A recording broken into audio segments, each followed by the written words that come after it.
Electrons don't exist by Mr. B, the guy with the lisp, the speech impediment. Hopefully you can get past that.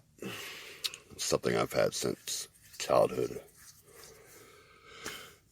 Electrons don't exist for the same reason why gravity doesn't exist.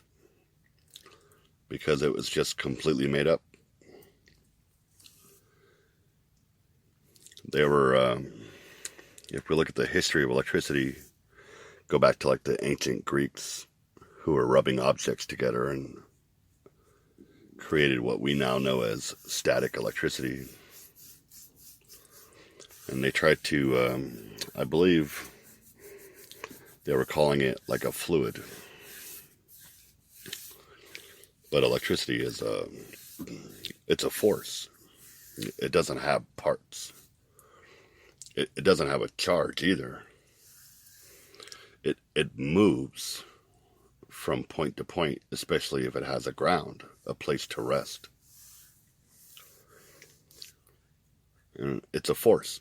And a force does not have parts. It is what it is. It's a force. So, I guess we'll fast forward to, say, Benjamin Franklin.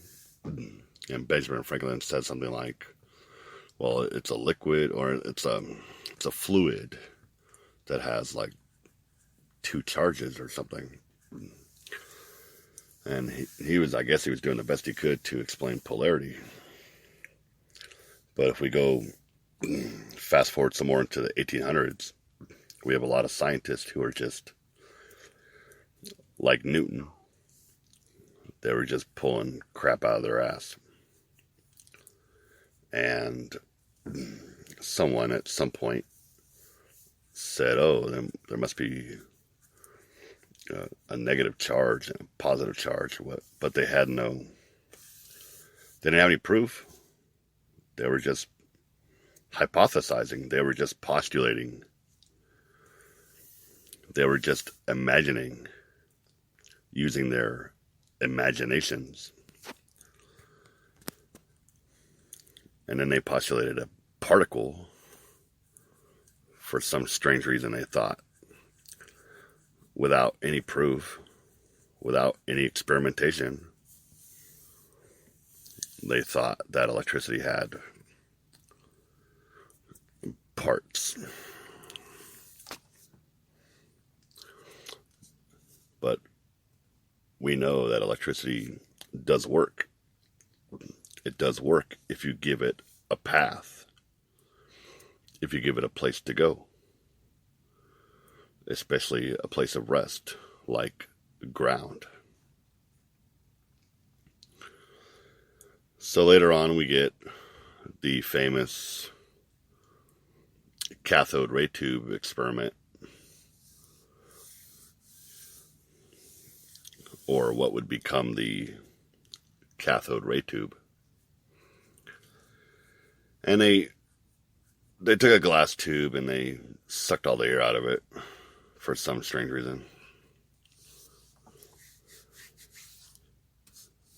And they hooked up two metal plates inside the tube, one plate at each end of the tube. And they called the one plate cathode at the front and the anode at the back. They hooked up a generator to the two plates. Well, the purpose of the generator was to create electricity. So they were introducing electricity into this system, this tube. Excuse me. So anyways, they passed electricity up through the cathode plate, and the electricity flowed over to the anode plate. Why? Because the anode plate was connected back to the generator, the battery.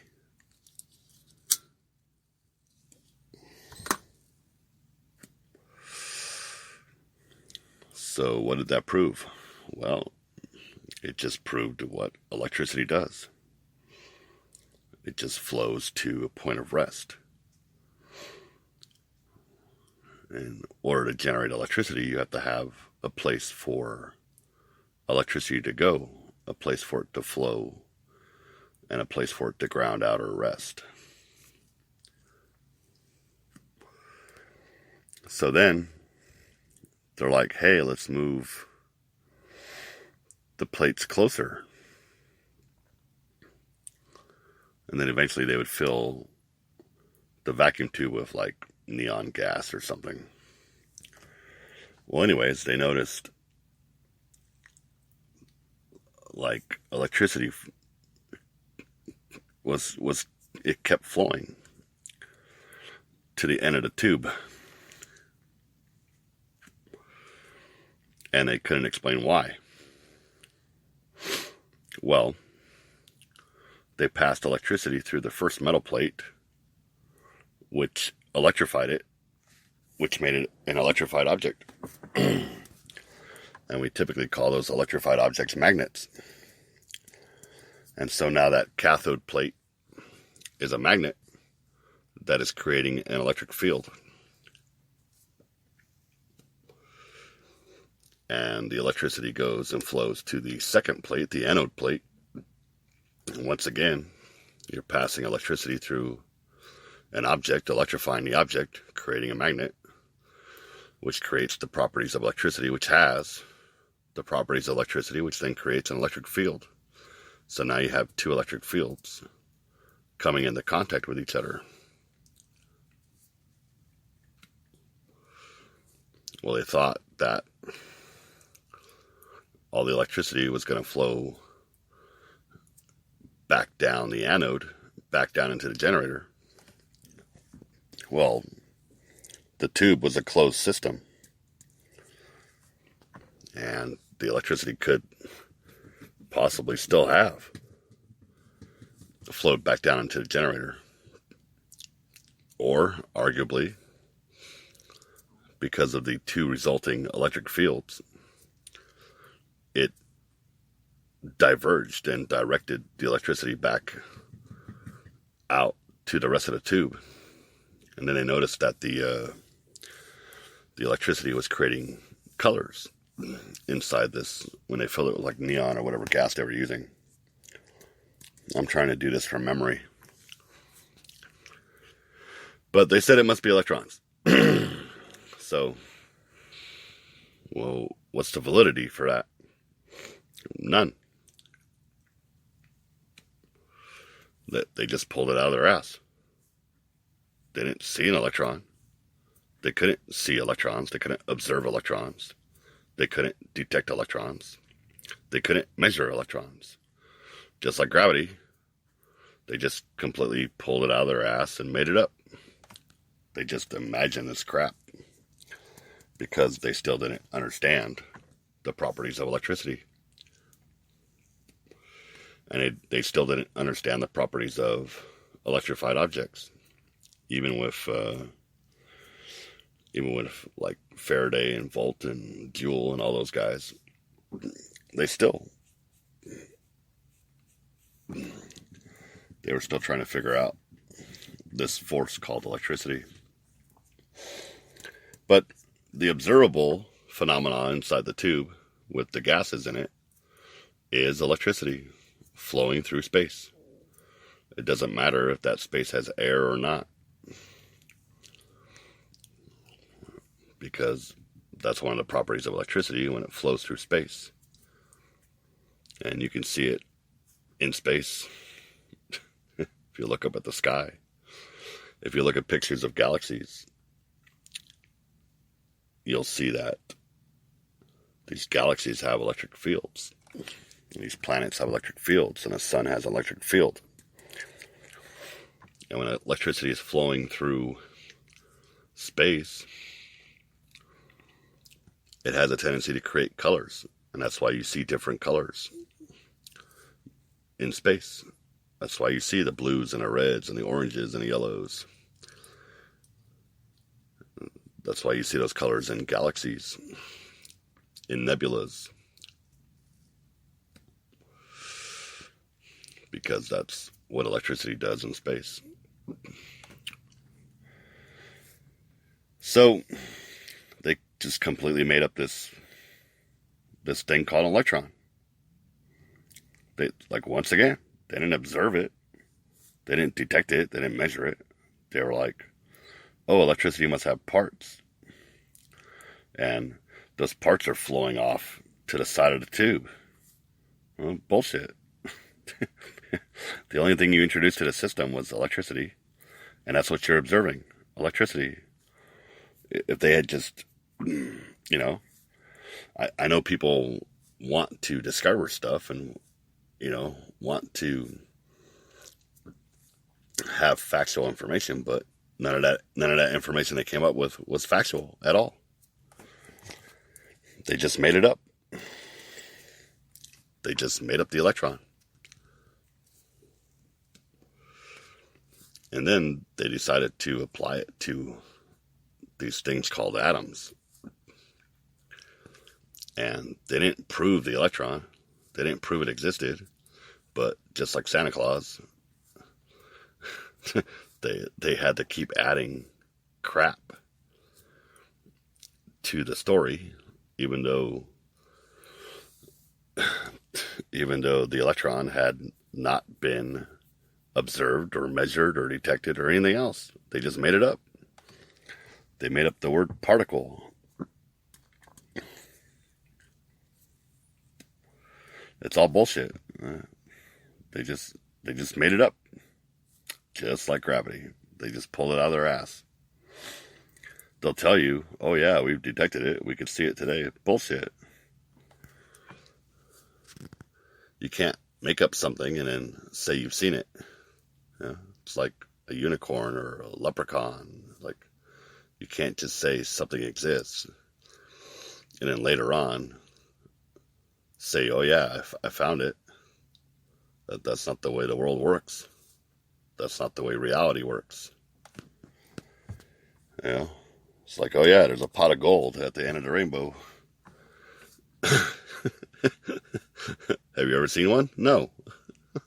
But then they keep adding crap to it, like, oh yeah, there's a leprechaun, guarding that pot of gold or whatever. Genies in bottles give you 3 wishes. So I want to drive this point home. They never observed an electron. They just made it up.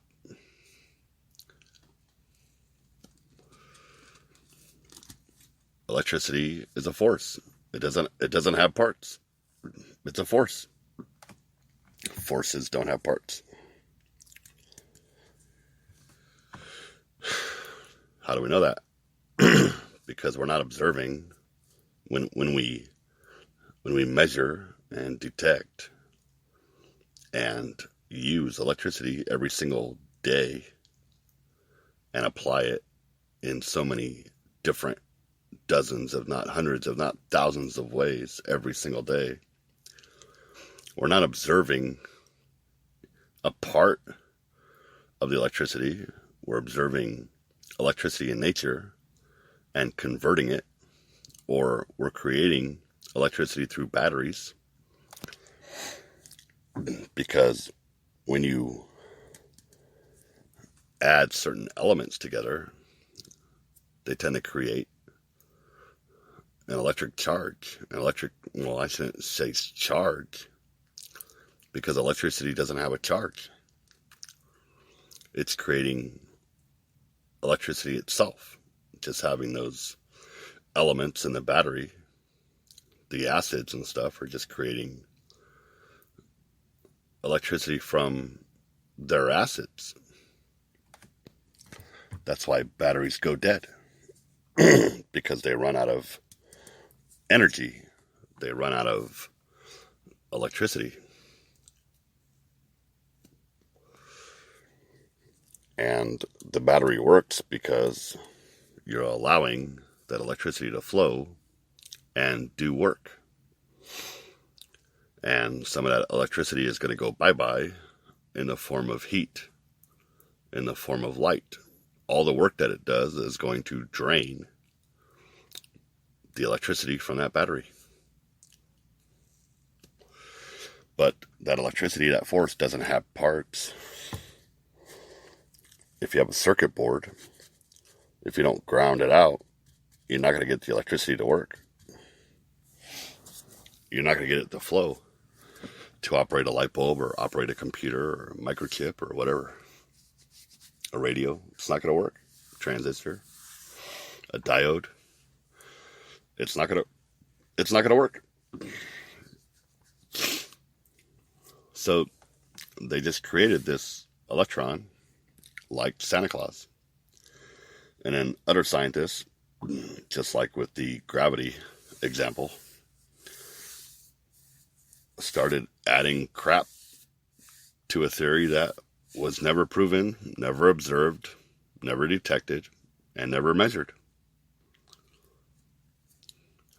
So eventually they would add protons and neutrons and other particles, but particles don't exist.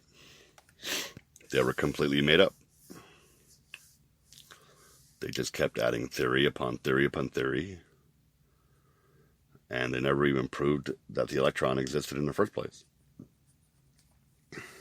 But they kept adding to it, and then eventually you would get models of the atom, and eventually you get to Bohr, and Bohr's model of the atom, Dr. Bohr, and he never observed an atom. None of those guys ever saw, observed, measured, or detected an atom.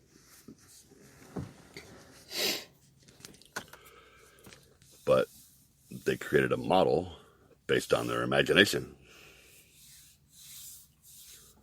And so you get this spherical shape with protons and neutrons in the middle, and electrons going around the outside of the atom.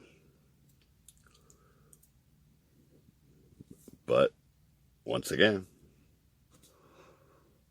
no one ever saw it, no one ever observed it, no one ever detected it or measured it. The reality is we have elements, and elements are different based on their vibrations, their frequency, and their electrical charge. How do we know that? Because of spectrographs. So they could point like a spectrograph machine at, let's say, a planet, and they'll be like, oh yeah, that planet has oxygen, and that planet has iron, and that planet has ammonia. Well, how do they know that? Well, because of the spectrograph. Well, how do they know a spectrograph works? Because they know. They've already figured out that that elements have different frequencies, different vibrations, and they also have different energy levels and energy charges. Some elements work well together because of their frequency and charge. Some elements do not work well together, such as when you add acids to bases. They tend to be very explosive because they don't have friendly vibrations, frequencies, energy charges that allow them to combine.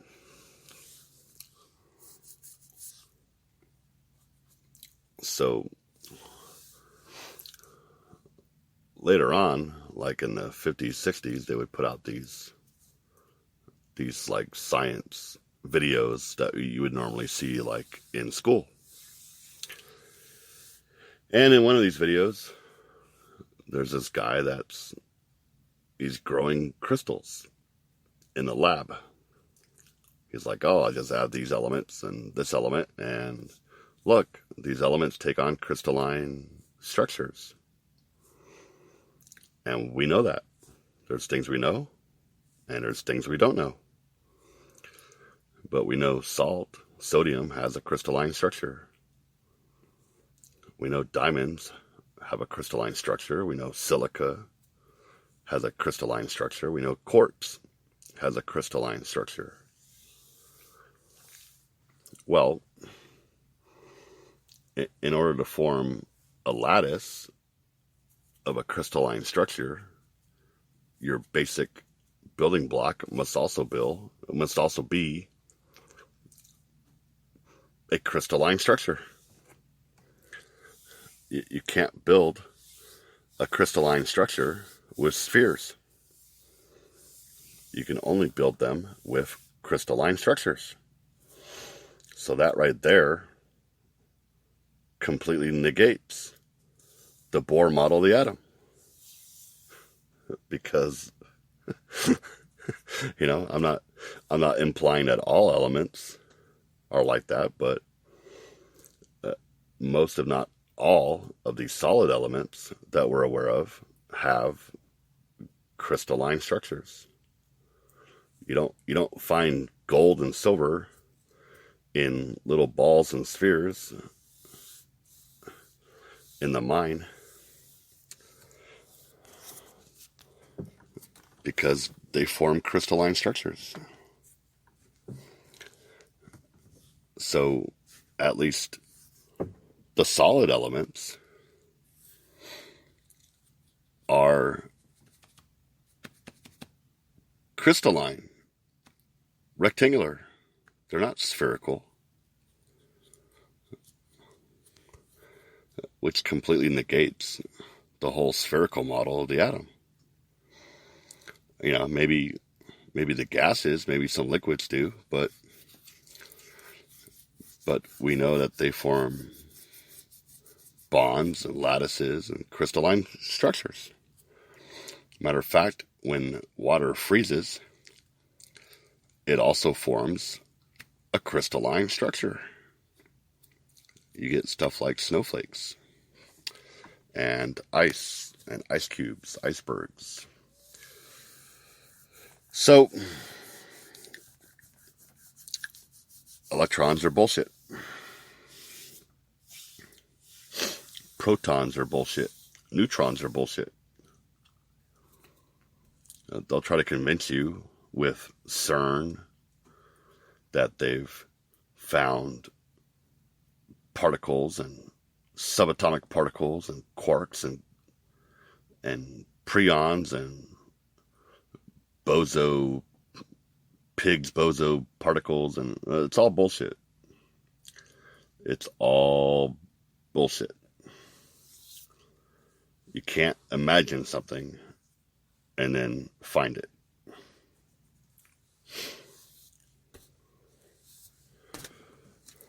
They're just trying to convince the public that particles actually exist, that neutrinos actually exist, and that, what's that light crap? There's some sort of alleged particle associated with light that I can't think of right now. And that's also bullshit. Particles are bullshit. Elements don't have parts. It is electricity that makes the elements.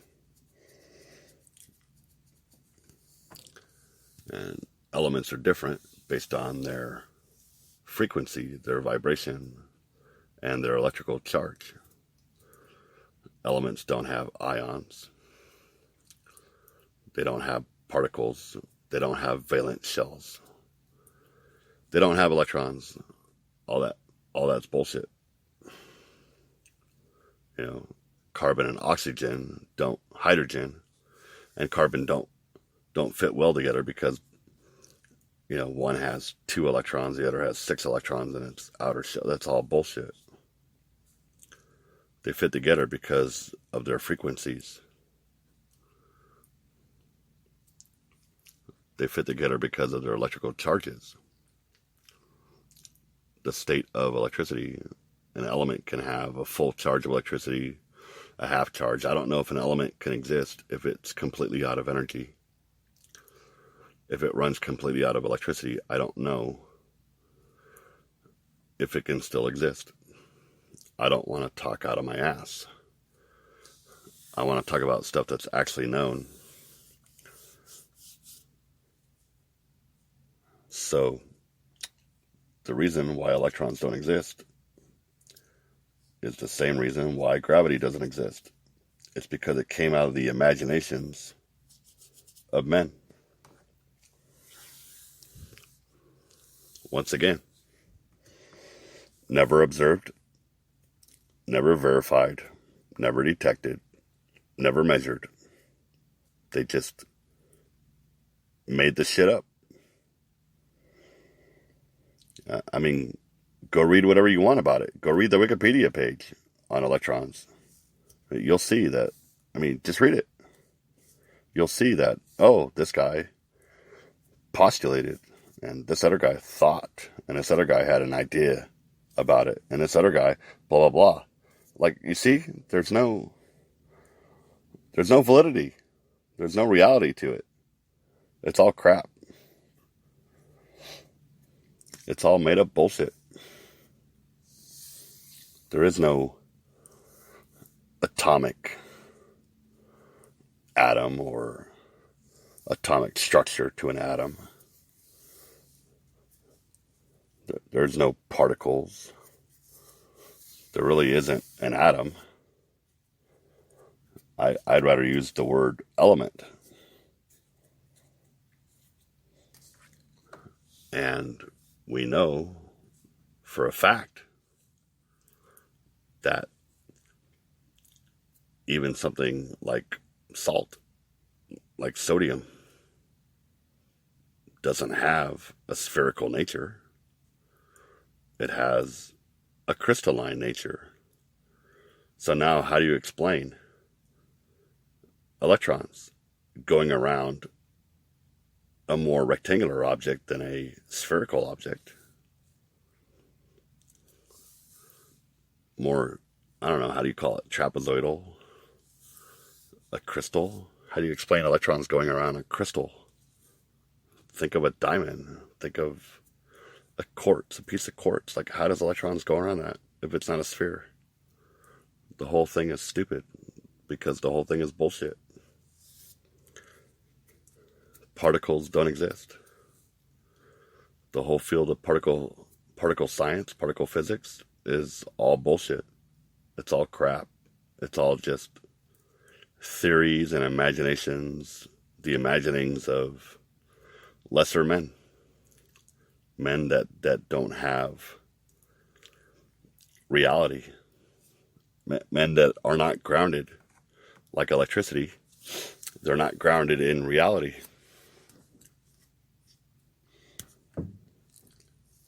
Electrons don't exist.